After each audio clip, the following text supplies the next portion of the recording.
Welcome to Dear Romance Writer, where three writers who always deliver happily ever afters offer questionable advice for all of your work, life, and relationship problems. I'm Avery Flynn. I'm Roan Parrish. And I'm Zio Axelrod. We've got a great show for you today with the amazing Abigail Owen. Yay! Welcome, Yay. Abigail. Thank We're you. really excited to have you here. Tell everybody a little bit about yourself. So I am also a romance writer. I have actually three pen names. Abigail Owen is my main one. That's all paranormal romance, YA fantasy. I write sweet contemporary romance under Krista McKenna and steamy contemporary romance under Katie Scott. So I'm in Austin. I've got kids. I've got pets. You know, the usual. And lots of books. You guys are on YouTube. She's got an amazing bookcase behind her. It's very Thank you. Yeah, and those are all mine actually. I think I'm closing in on my 50th book. Ooh, congratulations! Wow. I write fast. Sometimes a little too fast. My latest project is So my latest project is The Liar's Crown, which is a YA fantasy romance, or romantasy, if you will, that just came out about 2 weeks ago. So I'm really excited about that one. All right, hold on, because I can see the cover behind you, and this cover is so pretty. You guys, you have to see it close up. Grab it and show. Grab it and show. I'm so bossy. I love this cover so much. Ooh.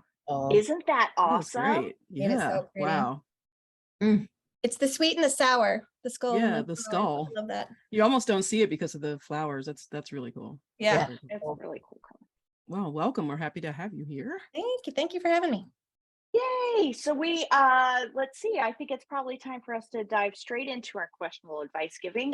Before we started recording, I let everybody know that we have a little bit of a low stakes letter this week, which is nice because we've had kind of some really serious ones. So here is our question. All right.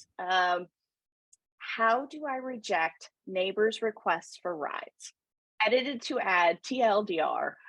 My neighbors keep asking me for rides, and it is very inconvenient and uncomfortable. How can I get out of it without pissing them off forever and creating a tense situation? All right, so here we go. I, 38-year-old female, live in an apartment building, and my neighbor across the hall, 25 female, 29 male, 43 male, don't have a car. Occasionally, they ask for rides. I try and be helpful in emergencies, but I just can't be their regular form of transportation. I don't want to be a solution they rely on for a million reasons, most of them selfish. A few months ago, they asked me to take them on an errand that is literally 30 minutes away on a good day. So we are talking over an hour of time. They did pay me gas money, but the time is what kills me. This errand has now turned into a monthly thing, and I feel trapped. Last time she gave me a few extra bucks for my time. How can I get out of this without being a dick? To make things even more complicated, they pet sit for me when I'm out of town, but I pay them $15 to $25 a visit, and I review my security cameras religiously, and they aren't there for more than 3 to 5 minutes a day, which pisses me off. That's another problem. I think they see pet sitting as doing me a favor. I see it as me giving them a chance to make extra money. And I've told them repeatedly that I can find someone else to do it, and they can say no if they want to do it. I literally do feel like even them pet sitting for me is me doing them a favor. Anyway, how the fuck do I get out of this without being a dick? Once in a while rides, I don't mind, but regular errands, especially ones that take so much time, help! And they used to knock on the door and ask for money. Oh, man. Oh, yeah. I skipped that. Yeah. Them doing a favor. And another line is they used to knock on my door regularly and ask to borrow money. So anyway, she is trying to help them earn a little money and was trying to be nice and give them a ride somewhere. And now they basically just are using her as a bank and an Uber that they don't pay for. Like, okay. Wow. So what would you do? I mean, it sounds to me like this is somebody who is non-confrontational. Yes. Yeah. And somebody who really wants to be the nice person, but now they feel like they're stuck. And the neighbors sound like they're the kind of people that, not necessarily bad people, but people who have found an easy way to take care of something. Yeah. So yeah. So what advice would you give to her? I think the pet part is part of what complicates this so much, because I could see them seeing it as kind of tit for tat, like we scratch your back, you scratch ours kind of thing. So to me, I would take that out of the equation. I would find a different pet sitter and, you know, just somebody who can be there maybe more time. And she could even tell them that, you know, I found somebody who can be there with the pets much more time. And I, you know, and I don't want to have to ask you to do that. Right. So that it's not, we're doing a bad job. It's just that she wanted a little more for the bang for the buck. Right. Because then that takes that piece out of the equation. That would be my first step. Yeah. Agreed. Yeah. God, I have so many thoughts about this, and what do you got? What are your thoughts? Okay, so I mean, at first I have a lot of questions because I'm very curious about the area that this person lives in. Is this like city? Is it? Because I do feel like how and when to ask for help. It has such cultural specificity. It is so based on like where you live, what the vibe of even your like particular floor of your one apartment building is. And like living in Philadelphia, I would be curious, Zio, what you think. I feel like there are micro differences from like street to street, building to building, neighbor to neighbor about this stuff. And I have lived in apartment buildings where I did not know any of my neighbors and never spoke to them. I've lived in apartment buildings where I knew a couple of them. I have lived in places where everyone knew each other and I didn't know anyone. I live now in a place where like all my neighbors know each other and I know them less well. But I have found like really different cultures of asking. And one of the things that I mean, this is my perspective as a white person. I think that the culture around who bears the burden, the person who's asking or the person being asked, is super racialized in ways that I didn't realize until I moved to a majority Black neighborhood and a majority immigrant neighborhood. I grew up in Michigan and the onus was on the asker. Like there were lots of complicated mechanisms around when you should and should not ask for help, but all the burden was on the asker to decide what was intrusive, when was it appropriate, like all the social stuff was on the asker.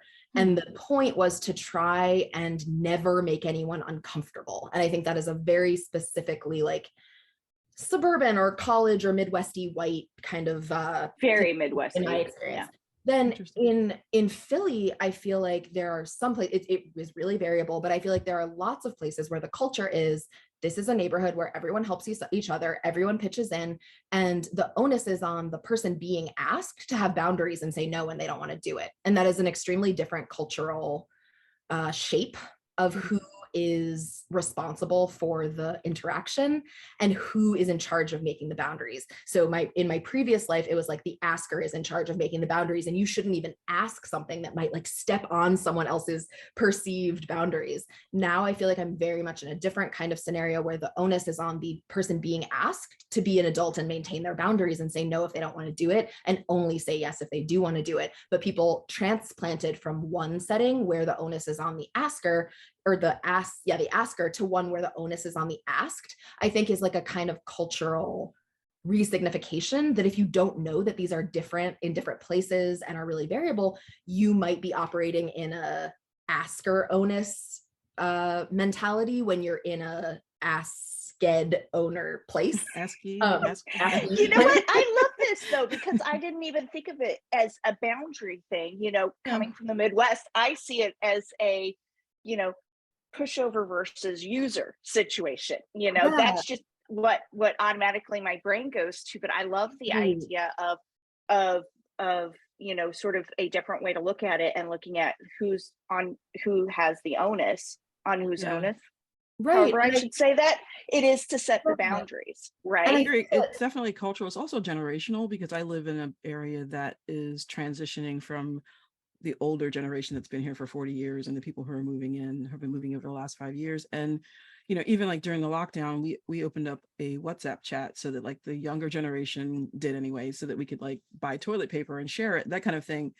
And like the older people didn't want to do that. They didn't want to have anything to do. We were just like, just let us know and we can do it. You don't have to be on the chat, but they were kind of like, no, we're fine. But if there's a package on the step, if there's whatever, they're like texting you, you got a package, you know what I mean? So it's weird. Like I think we're living in that transitional space between like, do you ask or do you offer or whatever it is? It's definitely, I think you're onto something there for sure. Yeah. Well, and I think that this letter writer is living in the it is on them to never ask anything that might make me feel bad, when actually she's living in a building where people clearly are operating on a like, I'm an adult and I can ask for anything, and you're an adult and you can say yes or no. And to me, that is actually a much more sensible way to, like, it's sensible to me to assume that other people have free will. And I think coming from a Midwestern, like, don't ever ask anything that a single person might think it, like, that's like assuming that people are incapable of taking care of themselves. And I think in a city, especially in a place where you're living in close proximity with other people, like, you have to learn to advocate for yourself. And so there's no way that you can respect the quote unquote interpreted boundaries of other people because you don't know them. Like, you don't know them. They don't know I think that you. is so silver lining of you, Roan. I love it. But I do think that's sort of, I mean, we've got different scenarios. Unfortunately, not having the background is kind of frustrating on this because we don't know, is this a situation where it's just, again, figuring out who needs to set that boundary, or what is the culturally accepted way in that area of setting the boundaries, and then sort of somebody who is an easy mark and somebody who's taking advantage, right? So the truth is probably somewhere in the middle. It usually is, but I do think it's up to her to set those boundaries, even if it's not a situation of an asker or an askee. Asked? However we were putting it. Yeah. Well, and but she needs to she needs to suck it up and set some boundaries. What were you going to say, Zio? Sorry, I was just wondering. So, like, she says my neighbor across the hall, and then she lists 3 people: 25 female, 29 male, 43 male. Are the 3 of them living in the same apartment? That's what I assume. That's what I'm assuming, right? Together, yeah. So it could just be them. Yeah. And you know what I mean? Like, it could just be like, that's an interesting. I'm curious about those 3. But anyway. Really, very curious about this. Well, and Roan, I love that you brought up the different scenarios, because I wouldn't even have thought of that. And I'm in the South, right? So we even have a different way, which is if somebody asks, they only ask because they actually really need the help. And so you should always then help, because they only ask if they need it. And so it's like, to me, I think I'm with Avery with it. It kind of almost feels like a taking advantage, like, oh, you helped, and so now I'm going to keep. Yeah, it does feel high maintenance neighbors. Especially the errand. The errand is, I mean, half an hour out of your time. That's a lot. Even giving somebody money for gas is still, to expect them to do that monthly is a lot. Well, and especially in this current environment, as expensive as gas is, even if it's coming down, it's expensive, and everybody's time is expensive. So that, I do think, like, if I'm honest, it's not that I don't have sympathy for this letter writer. I totally do, because social shit is awkward. But I have to be honest, when I was reading it, and I was like, this is a prime example to me of the passive tense hiding agency. So, like, she keeps saying, what is it? The errand has now turned into a monthly thing. And I was like, restate your sentence. I have agreed to help them with this errand monthly. Like, this isn't against your will. You are agreeing. And if you are agreeing when you don't want to, no one can help you but yourself. Like, I'm sorry. No one. I completely agree with that. Agreed, It has crossed this line. I agree. And so she's just seething. Like, I can totally picture her just internally seething every time there's a knock on her door. She walks out her door and sees them down the hallway, or cringing. Cringing. I picture her like hiding around corners, like making sure they're not in the hall. Yeah, like seriously. Every time that monthly errand comes around, she's like, "Uh-oh, maybe I should be away from the apartment today so they don't ask me." You know what I mean? Like, total avoidance. But she needs to put on her "I am an adult" panties, and actually set and say, "Hey, I can't do it." And I agree with Abigail. I think the first step, and again, if this is a problem, first step needs to be the pets. She just no. And then she needs to, second step is, I cannot do that for you on a consistent basis, maybe every couple of months or something like that. Or when it's an emergency, and I think a lot of times we do feel like once you've said yes, it's hard to then say no, and it is. But I think it's up to us as adults to be able to set those boundaries rather than just seethe silently as we continue to do it until one day you snap. Well, and it's part of that because the way she words it is it's either I do everything they want or I'm an asshole. Right. And there's actually a happy medium. You can Yeah. set boundaries without being an asshole, or at least start it there. And then if they turn it into asshole world, that's on them, right? But Right. there is a way to set those boundaries in a calm, adult, non-asshole-y kind of way. Yeah. Yeah. And I would believe that these neighbors, like, sure, maybe it's an issue of being taken advantage of, or like being an easy mark or whatever, but like nothing that they're asking seems to me to be taking advantage intrinsically. Like for example, I'm a super introvert and I would never want to drive people once a month to do an errand because I don't like people and I don't want to leave my house. My sister, however, who's an extrovert, like she does this stuff for her neighbors all the time. They do it for her. She like babysits their kids. They babysit her kid. People are like, oh, we're going out of town for a week. Do you want to stay? Do you want to like walk our dog? And in exchange, you can like take all the produce from our garden. Like these are to me perfectly reasonable and ordinary neighborly things to do if you want to do them. So like I don't think that they are, I mean, they might spiritually feel like they want more. I have no idea, but there's nothing that they're asking that to me seems like intrinsically inappropriate. It's just that she's doing it against her will. So like I have a couple of suggestions, and this is all just going to depend on who the person is. The first thing is I'm antisocial, and so I don't want to drive people to do errands. However, I am happy to let people borrow my car. So if she doesn't mind them borrowing her car and she doesn't want to do the errand part, that's fine. The implied thing here is that they have to agree that if anything happens to the car, they take responsibility for it. Yeah, so, get that in writing. I'd get that in writing. Get that in writing. Sure. They don't sound particularly responsible if they keep asking to borrow money. But I agree. Trying to find some in-between space. And they're not asking for like, yes, I would like to host a 500 person event in your tiny apartment. Okay, you're going to say yes, right? Or give me the entire contents of your thing. I think part of what is bothering her is the fact that it is not equitable. Right. She does all of these driving errands with them or this or that, and they come by every once in a while and watch her pet for 3 to 5 minutes. So I think that's part of it too. I think this person is just non-confrontational to the point where she is unwilling to stick up for herself. And that's a problem. And so she needs to take care of that. That is on her. That's not on them at all. I totally agree. And I also think it's clear from the way she's written the letter that she thinks that this is non-equitable. And I guess the point I'm trying to make is that equity is in the eye of the beholder. And so actually to me, like spending an hour, or what did she say? 30 minutes away. An hour, yeah. So spending an hour once a month to me seems actually like a great trade for someone who will come and feed your cats for several days while you're away, even if they're only staying for 3 to 5 minutes. Like to me, that's a great trade. It doesn't seem unequitable. It doesn't seem unreasonable, but if it does to her, which she clearly feels taken advantage of, or feels like this pattern is out of her control. And I think like step one is break down the story that there are things to ask for that are wrong and things to ask for that are right. And like, she knows what the right appropriate things are. And her neighbors are like vanquishing the bounds of polite society. I just think that she has cultural expectations and her neighbors have different cultural expectations. And she said yes initially, thinking that they shared this cultural expectation that like, you would never ask again because it's rude. But like, who decides that it's rude? People have different opinions. So like, to me, she lives somewhere where people are willing to ask for things. She's scared of looking like a bad guy, or is ashamed of privilege of having a car when other people don't, or having money when other people don't. She can't deal with her own personal shame about that. And so she's said yes to things that go beyond her boundaries and is now blaming her neighbors for being rude when actually she hasn't taken responsibility for her own feelings, her own resources, or her own vehicle. And like, I don't have a great deal of sympathy for someone who's going to blame on the neighbor, who's going to like make the case that this is an outrageous ask, as opposed to just being like, I don't want to do it.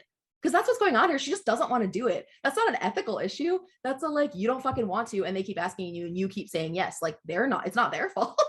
I think she's worried about their response. She's worried about having neighbors who hate her if she stops doing this favor for them. Yeah.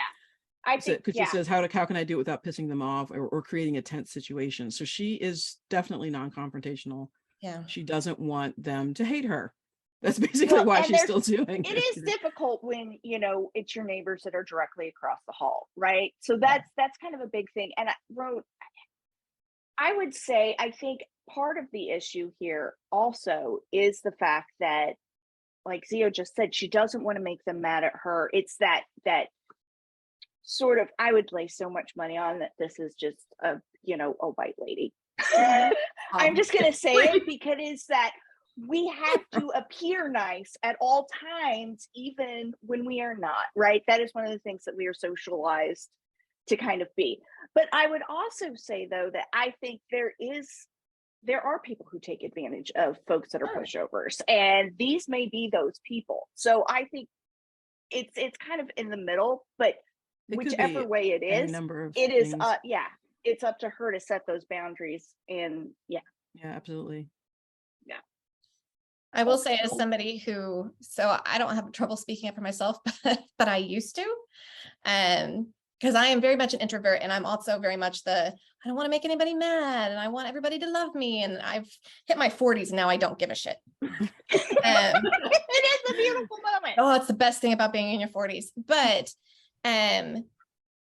I had real trouble setting boundaries in my younger years. And what I had to figure out was ways it started out with, let me come up with like a list of 5 to 10 excuses in my head that are reasonable, somebody can't argue with, but make me sound like not the asshole, that I can use initially to get me out of the cycle of doing it constantly, right? So that I'm not having to do the confrontation because I wasn't mentally ready to be there.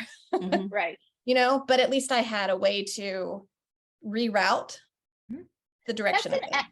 That's great advice. Those are those baby steps, right? Yeah. So baby steps in getting there.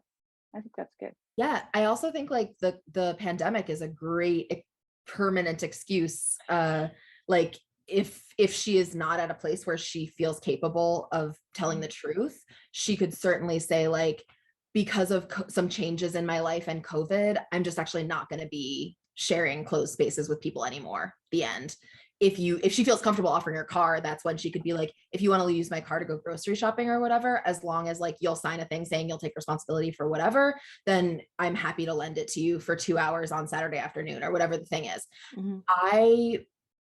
I would be really surprised if this is a person who wants to lend her neighbors her car, given what she says in the letter. But I do think that that's an option if she cares less about her car than she does about feeling like an asshole, which for some people, that's a calculus that would work out. Yeah. I also think like there are ways to be honest and clear that are not asshole-ish. And it's really hard to learn, but like people, I don't know, like probably your neighbors don't like you that much anyway. I'm so sorry to be this person, but like if you don't socialize with them and they're not friends and all you do is lend them or go take them on errands and they do a favor for you, they don't care. Like they're not your friends. They might like you. Fine. I'm not saying that you hate each other, but like this is not a friendship. This is not a super complex relationship. This is an exchange of conveniences. And so it would be so easy for this letter writer to, the next time they ask, be like, dudes, I can't take you anymore. I'm so sorry. The end. Yeah. It's a full sentence. It doesn't give an explanation because then they can refute it, or it could run out, or they could ask more things. But like, that's all you have to say. And I think being really honest about the fact that it's been an ongoing pattern and the pattern is now coming to an end, there's nothing to question, like, yeah, if they're assholes, they'll pick at you or whatever, but that's the world. But just saying like, I'm so sorry, this thing we've been doing, I'm not going to be able to do it anymore. Then if they push, you can be like, some COVID, like some stuff has changed with my health, COVID, I can't do it. Or you can just be gas prices, anything could be. My availability has changed. Like, my life changed forever when I started telling people I hated parties. It's the best thing I've ever done with my life, in my whole life, because they no one's feelings ever have to be hurt all over again, because it's just a fact that they know about me. They're like, Roan hates parties. So if we invite her, there's a 1 in 10 chance she's going to show up. And the great thing about that is people will still invite me, and then they'll start by being like, I know you probably won't want to come because you hate parties, but I am having this thing. And then like the 1 time out of 10 that I actually show up, the rewards are like beyond my imagining. I show up and they're like, oh my God, you guys, Roan's here. She came to the party. This is shocking and amazing. You know, and then like nobody notices the 9 times that I don't show up because they just assume I won't.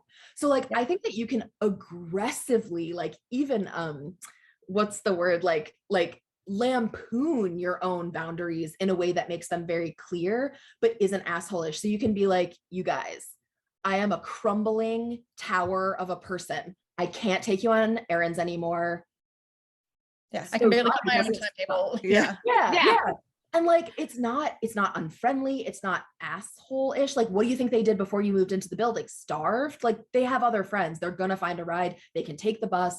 Like, there are things that, I just feel like this person does not need to assume that she is saving her neighbors by giving them a ride once a month. And if she takes that away, they're going to martyr syndrome, doesn't she? There's a bit of martyrdom going on here. I give them money. I let them watch my pet and I take the money. It's a lot. Yeah. She said the sentence, they used to knock on my door regularly and ask to borrow money in quotes as if that were a euphemism. Yeah. What did they not pay back? Well, they just never paid it back as well. That's why it was borrowing and quotes. But well, I think this is also a case of somebody asking permission to be able to say no. Yeah. I can see that too. I love that you don't like parties though. I'm right there. Nice. Yeah, I fucking hate them. And I do the same thing. I tell all my friends, I'm like, I hate parties. I hate being around people in large groups. I love you and I'll spend time with you individually. Yes. And that means that if I do go to a party, usually I'll be like, you are special because I am and then you stay for a half hour. Much that I will take this hit. Totally. And then you only have to stay for a half an hour and everyone's like, oh my God, thank you for coming. This was just the best. But you can from the extrovert side of this equation, I will say how much I personally would appreciate that, because then my brain is not, oh my God, I thought we were friends, but she never comes to my party. She must actually hate me. Oh my God. What did I do wrong? And that's what I would spend like the entire time focusing on, is what did I do wrong to tick off this person, right? So the honesty level in that, I think, is so appreciated. I would appreciate so much. That is a kindness. And I honestly, it may not feel nice, but it is super kind. No, actually, it's an easy, I think you're right, Roan. It's an easy boundary setting mechanism, because it really is. I realize that this is a quirk of mine, but now you know too. And so you know that it's not you, it's at all. It's not the party at all. It's just, this is me. I send my husband, he represents our family. I'm like, I shall send Robbie. He shall represent. Nice. But it's like, yeah, I mean, and there are so many other people like us who also don't like parties. And I feel like we do a favor to everyone else like us by normalizing not liking parties, because then it's easier for them. And I think that this is like, I don't mean to turn one letter from like a semi-neurotic martyr into like a whole political thing, but everything's connected. And I'm just like, this is like, this person, I'm sure she's lovely, whatever. But this person to me is like, this is a nightmare person, because this is someone who you are going to think is participating equitably in your relationship until the day she snaps and you find out that actually you have inadvertently and unconsensually been taking advantage of someone because they've been lying to you about their capacity, their needs, and their feelings toward you. And like, I don't think that's kind to put other people in the position where you're like bending over backwards and ruining your own life to resentfully do a favor that someone could have asked someone who would want to hang out with them. I know that there's a way in which this person thinks that she's being like generous, but there is nothing less generous than grudgingly doing a favor and wanting the person to die. Like, consign me to the street. Wow, that went dark really quick. I mean, I've known a lot of liberal who are exactly like this. They are, they ruin the world for everyone. They make us all look bad. And it's just like, I know I'm making some assumptions here about this person, but like, it is a cultural problem. And if several of us white people cannot call to this person and be like, you're an adult, have a fucking spine, I don't know who else can. Like, if I'm honest, since this isn't a letter written directly to us, I'm gonna just go ahead and like full force. And we don't. You're the problem, lady. Yeah, we don't have anything in here that says that she's white. I just kind of assume. I feel like we have a lot of suggestions. It sounds white. And nothing. It sounds. It sounds white. All right. Sounds there are things there are like things my not right. people. I'm sorry, but I do think whichever way it is, or whether it's something in the middle, she just needs to set boundaries. We all need to set boundaries. We all need to be comfortable in our own skin enough to be able to say, hey, this is a thing. I don't want to do this. Sorry. Or, this is my thing. I don't like parties. So please invite me, but I'm probably not going to come, whatever it may be. Or, you know what? I like to go on car rides and just sit silently. Meanwhile, I am freaking out the whole time going, why are they mad? oh. Silence equals mad. So, so me being able to say that to somebody, again, is a quirk of mine. And then somebody could be like, no, I just want to sit here quietly. Oh, okay. Right. Yeah. So we're so scared, I think, sometimes about hurting other people's feelings or being ourselves, being vulnerable, that we don't want to state those clear boundaries or state our little quirks because we're afraid of crossing, like being unpleasant, right? Or being a jerk or whatever it may be. And I think we just need to suck that up a little bit sometimes. Well, and I have to wonder if that's also a very inherently kind of female trait. I mean, look at how many women got in the car with Ted Bundy, who said, the ones that survived said, I knew there was something creepy about him, and yet I couldn't say no, right? It's the not wanting to offend somebody or not wanting to hurt their feelings, even if you know there's something off about this. Right. It's so true. And I would suggest that this is like a great low stakes way to practice keeping yourself safe by having boundaries, so that when you're in the car with or when Ted Bundy asks you to get in the car, it's not the first time that you've ever had to draw on the resources to say no. Like, I know that sounds ridiculous, but these things are taught through repetition. And if you are really, really scared of confrontation and you've never told someone, I don't want to do a thing before, it feels like the scariest thing in the world. And you've been taught that it makes you a bad person. And that's hard. This is simple, but not easy. I am not suggesting at all that it's an easy thing to do. It's just a clear one to me. And practicing where it's low stakes, practicing close to home, practicing where there's a door between you and the people that you are scared of offending. Those, to me, that's like life-saving practice for the moments in your life when someone asks you to do a thing and you are actually in danger. And to me, this person is sort of like putting on a cloak of I'm in danger now, like my autonomy is threatened, which is an overreaction. And actually, I bet the same person would have an underreaction to an actually threatening scenario because of this need to seem polite, to seem non-confrontational. So practice on your shitty neighbors or your whatever neighbors, and then don't get in the car with a fucking serial killer. Yeah, simple. That whole theory. We should just take world peace on next. When people say this is my year of yes, and they're going to say yes to everything, and I'm like, no. You're up. 15 years of no. Yeah. Fuck no. This is my year of fuck no. Yeah. Fuck no. Yeah. Wow, this went way off the garden path even for us. But yes, I love this discussion on boundary setting. Yes, no, I love it. Okay, so our chat topic for the day is kind of related, and I love this this moving of the question to Romancelandia, because I feel like I'm about to call myself out in 5 seconds, because everything that I just said to this woman, I'm sure I'm guilty of, like, in this new thing. So, but when it happens to me, it's different. Oh, it's not different. Just be prepared for like my mom's hypocrisy. Like, it's coming. Just wait for it. Okay. Okay. Actually, upon reading it, I'm not a hypocrite, but it's cool. But I might have been. Okay. So in the writing world, we so often depend on fellow writers for help, whether it's being stuck on a plot point, getting the word out about a book, whatever. So what do you do when you're asked for a writerly favor and you either can't help or don't want to? Dun, dun, dun. Well, I think that the thing that I think gives this a little bit of extra complexity is the fact that the world is small, right? Yeah.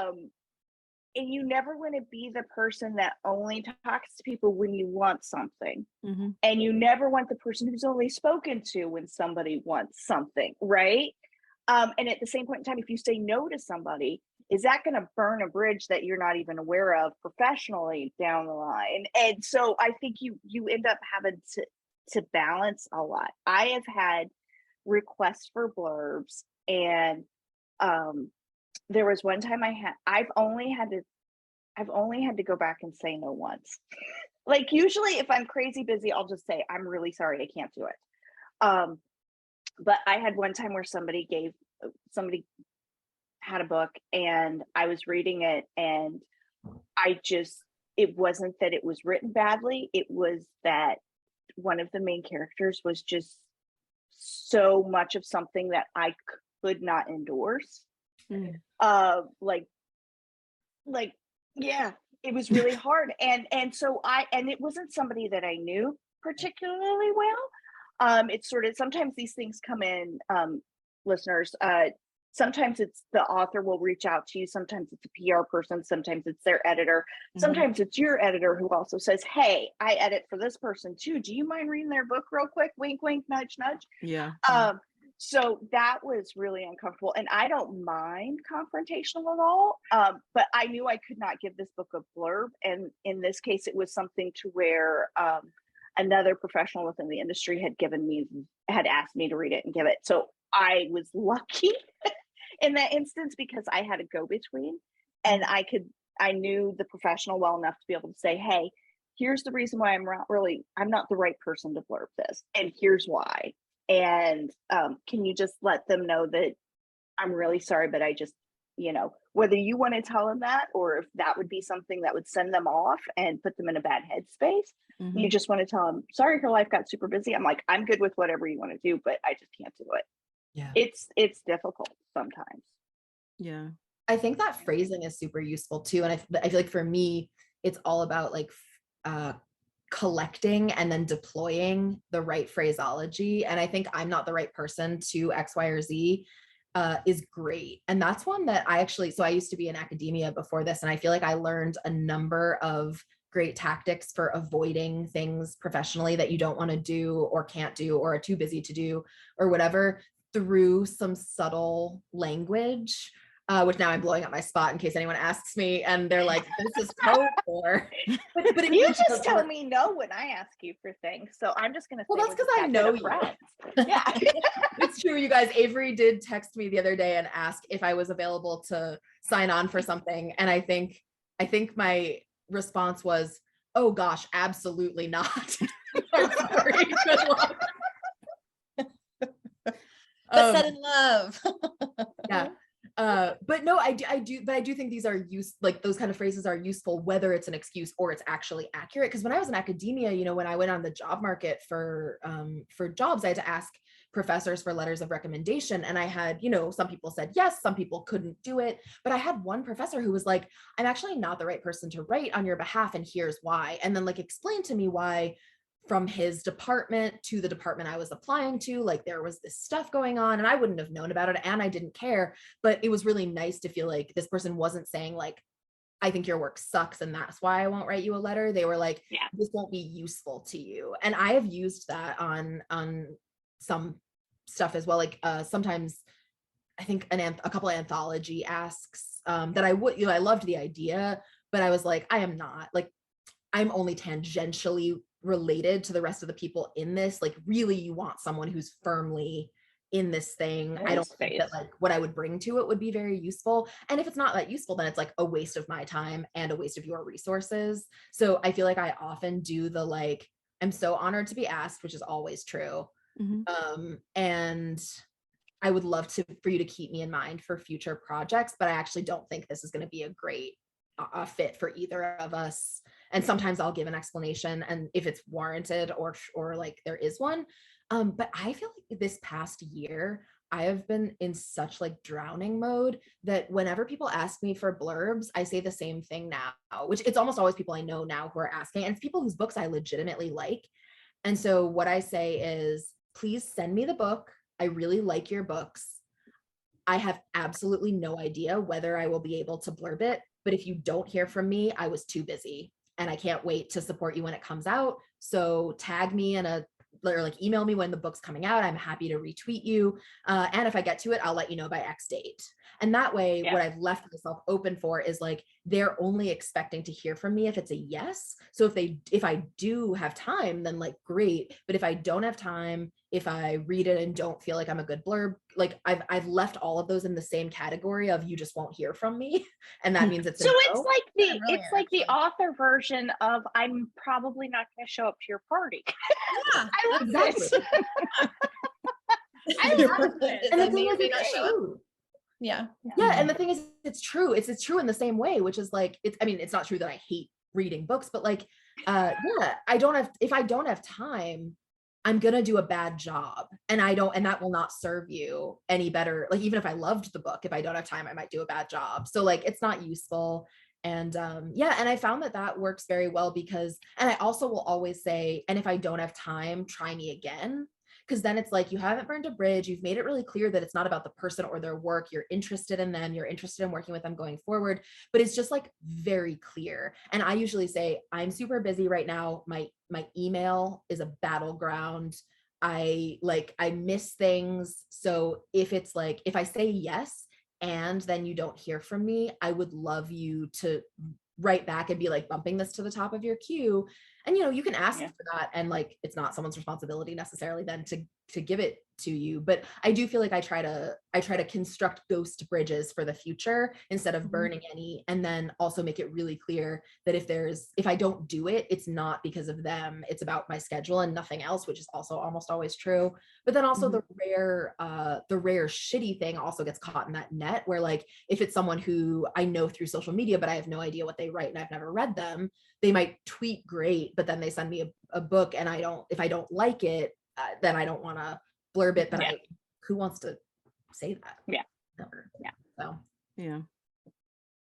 I mean, What about you, scheduling Phil? in time is always an excuse. Not excuse, but it's always an explanation, because there's always issues with scheduling in time. I think if someone asks me to support something and it's someone who I don't only hear from when they need support, then I'm less likely to do anything. I might retweet maybe if it comes across my feed, but those people who only reach out when they want something or need something are ones that I tend to ignore. And I don't feel bad about that at all. But I think the thing that I like is when people ask for something and they'll say, especially from publishers, you get these letters from the publishers, so like, if you can do a blurb, we need it by this date. If not, we'd love your support. And I love that. Like, that takes me off the hook. Then I can do the blurb if I want, if I can, or I can just support the release if I want, if I can, and there's no onus on me to do anything else. So that's my favorite thing. I think that's great. I like that. That's the language that you were talking about, the phraseology. Yeah.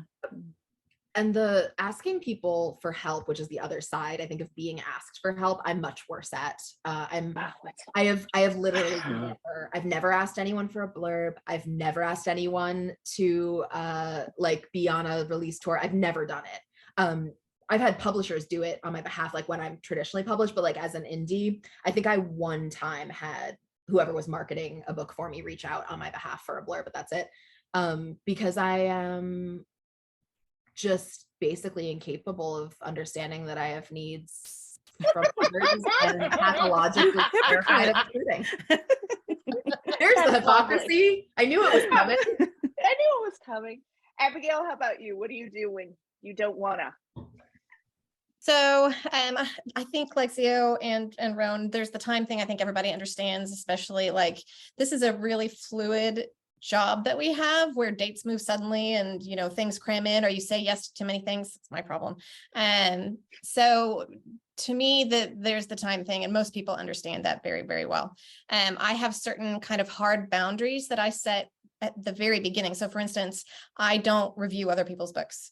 I will do blurbs for authors when asked if it's an author that I've already read, not one that I've never read before. And from a time perspective with those, if I don't have time to actually read the new book, I'll say, I don't have time to read the new book, but I will give you a generic blurb just for you because I've already read you and you're an awesome author, right? Yeah, That's so smart. I've gotten those. Yeah. Yeah. And so it's still something that they can use, but I didn't have to read a whole book to do it, right? And kind of, although I love the way you have that net for that hook of things, but I don't do reviews because I'm terrified that I'm not gonna like a book. and have to say that in an honest review. So I just say, you know what? I don't do reviews either. I don't Even do when I do reviews book because club if I like a recommendations, I don't book, review. all I have to say is, "Oh, I love it, squee." That's Yeah. like the extent of my review abilities. Well, and I'm always happy can't to, write a review. even, you know, if it's like, oh, it's not my favorite book, but I want to support them as an author, I am happy to retweet, like on Facebook, like on Instagram, happy book birthday, right? It doesn't have to be this book's the most amazing thing in the world. It can just be happy book birthday. Yeah. I haven't had a chance to read it, is what most people will see with that, but I'm supporting my fellow authors. So to me, it's that boundaries thing again, and at least knowing what your boundaries are and having a plan for when people try to cross them. Yes. Yeah. In other words, just don't ask. Nobody asks us anything. No, I'm kidding. No, Like literally never email me. I will say, I'm happy to. I'm people happy to. pleaser that way, especially with other authors, because I'm like, oh, because I know I'm going to need to ask down the road, and I want to have that exchange. I want to be supportive of my fellow authors. I want to be out there and being like, these are awesome and authors, yay, right? And so it's hard for me to be like, no. So I definitely like that. You know what? So busy, I'll try, but if you don't hear from me, it means that I just couldn't fit it in, right? Like that's such a great catch-all. I love that. I think that's fair enough. Well, and I did hear something tie into this a little bit that I found really interesting a while back, and that was a bigger author who was like kind of hurt because nobody ever asked her to be a part of like the anthologies or the groups or to do the other things, because they're like, I guess they think that I'm going to say no is basically the feedback that she had always gotten is, we don't want to ask you. So she never got invited to the party, and she was bummed out about that. So I guess that's sort of the opposite side of this. That's true. Is so everyone likes to be asked, even if they don't. Likes to be asked. And I do think like for anyone listening who is in the position of being like, oh God, but if that's what people are going to say, how do I ask?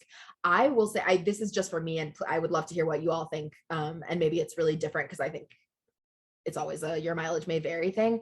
But like, to me, the kindest thing that someone can do if they're asking me to do something or like for a favor or for work or collaboration or whatever is be absolutely clear about everything I will need to do and when I will need to do it by. And I have to say, I am flabbergasted by the number of people who will send an ask with no information. And I think I know where it comes from, which is like, if you're not going to say yes, they don't want to burden you with this huge email of an info dump. But I'm like, I actually can't know if I want to say yes or no until I know what the ask actually is. And really all you've done is force me to write an extra email asking for that info. So like the greatest gift to me when someone is asking for something is an email that's like, hi, I am writing to ask you for X. And then it lists all the things that I would have to do, every single due date, all in one email so that I have one place I can go to, and that they tell me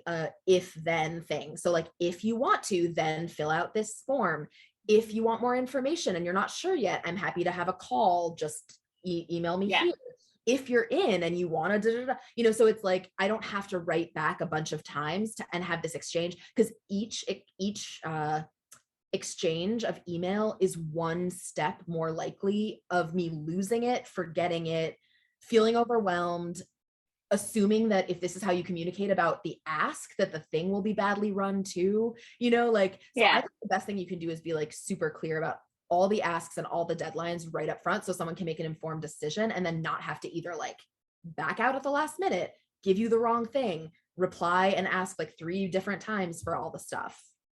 Well, and I love the form thing, because it's if you want to be in on this, here's a form and you can fill out what you would like to do or whatever it is, right? But it means that not only it gives them the out of if, right? But it gives them the out of, I don't even have to tell you my excuse that I don't want to. Right. Yeah. All I have to do is not click on the form and that's done. It's an even easier, like. Yeah. I think for me, if I'm ever, at least I try to do it,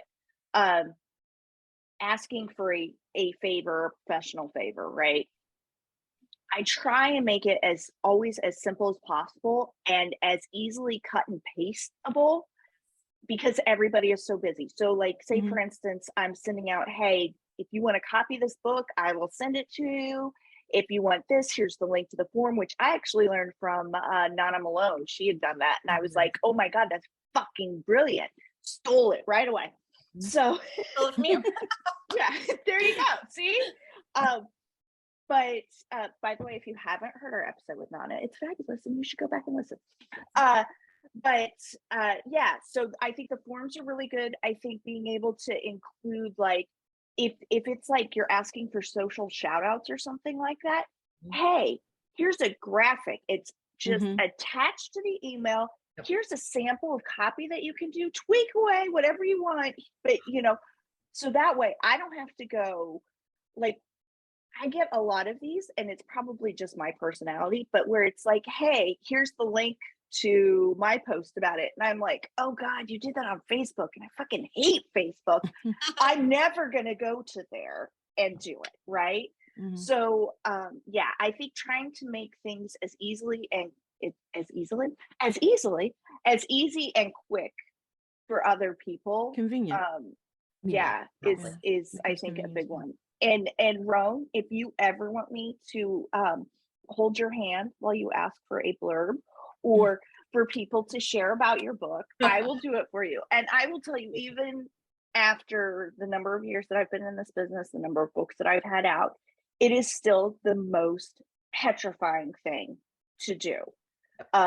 So, you know, when we were talking before about how do you say no when you don't want to do it, I would say all of that is coming from a place where I think all of us would agree. Asking for somebody to blurb your book or to, hey, do you mind helping me out with something, or, you know, whatever it may be. It's awful. Like, I have to pep myself up to send those emails out. And I read it like 400 times and then I send it and then I see the typos in it. So we're all there. So yeah. Ugh, it's horrible. Yeah. I hate it. I was thrown into the fire with The Girl with Stars in Her Eyes because it was my first time getting blurbs for a book. I'd never, like Rowan, I'd never asked for anybody to blurb a book before. And they were like, yeah, we're gonna get, you know, people to blurb your book. And I was like, oh great, I don't have to do that. And then they kind of didn't do that. And so I had to do it.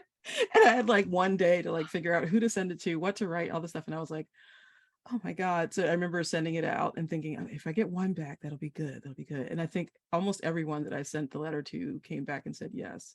And I was like in tears on my couch, like, oh my gosh, you know, it's nerve wracking, even when they say yes, because I'm like, okay, they said yes. Now they're going to read it and they're going to hate it. Now I have to send them the book. If they say yes, it's almost worse. Yes, then they're going to be like, on second thought, I read your book and it sucked. Yeah, so it's the worst. Well, and for me also with the asking, I always am like, I am always happy to return the favor. Just let me know your next release. Yeah. And I do try to make sure that BookBub is my best friend with this, where I follow everybody on BookBub that I want to return that favor for, even more so than the authors that I read. That's a great idea. The information of like, oh, this book released, great. I'll go find their thing. And they send out the new release things. Find them on their release date. Yeah. So that I don't miss it, because there's too much going on in social media for me to know every one of my author friends' release dates. There's just no way. And so I try to keep up with it, but even then I miss some just because I didn't, for whatever reason. And so I always feel bad because rarely does anybody ping me back and go, could you share this social media? Because I would absolutely be like, right away. So the next time I ping them again, I'm like, I know that I haven't shared other than what I've tried to share of yours since the last time, but you haven't asked me for anything. Like, what do I do? Yeah. Oh my God, it's so true. And I think people who are super on social media don't have a good sense for how easy it is to like, to miss 90% of what goes on in any given day if you're someone who's just on intermittently. And so people are, I have gotten people who DM'd me to ask if I would share something that I was happy to share. And they started out by being like, I'm so sorry, because I'm sure you've seen my promo everywhere. And I was like, I literally have never heard of your book, because I did not because you did a bad job promoting it, because social I'm media not shows me this much. Exactly. It shows me so little. And so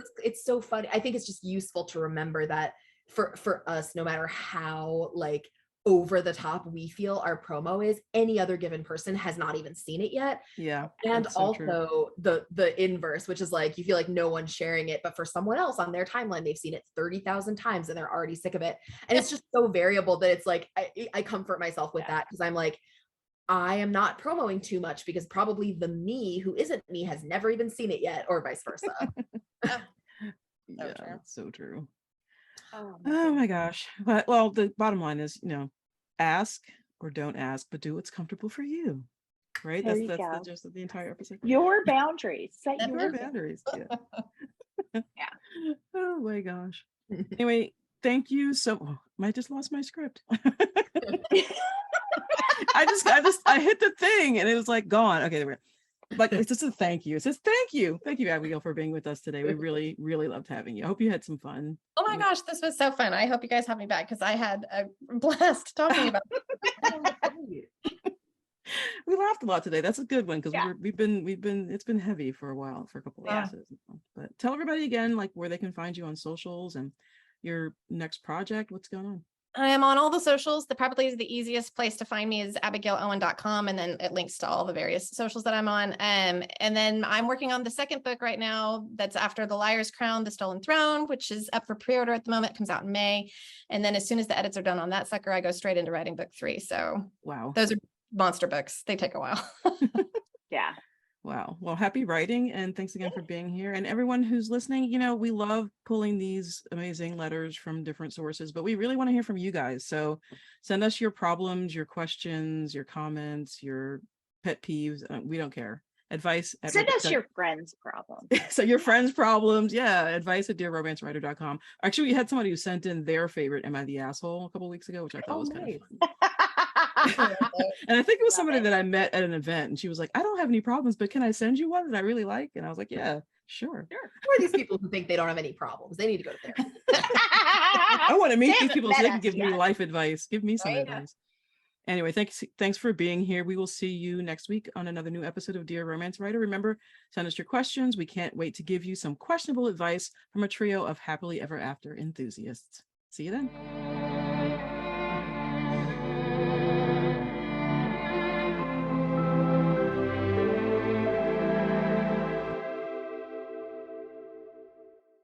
Thank you so much for subscribing to Dear Romance Writer. Remember to keep sending in those letters at dearromancewriter.com. We can't wait to tell you what to do. Dear Romance Writer is part of the Frolic Podcast Network. Find more podcasts you'll love, frolic.media/podcasts.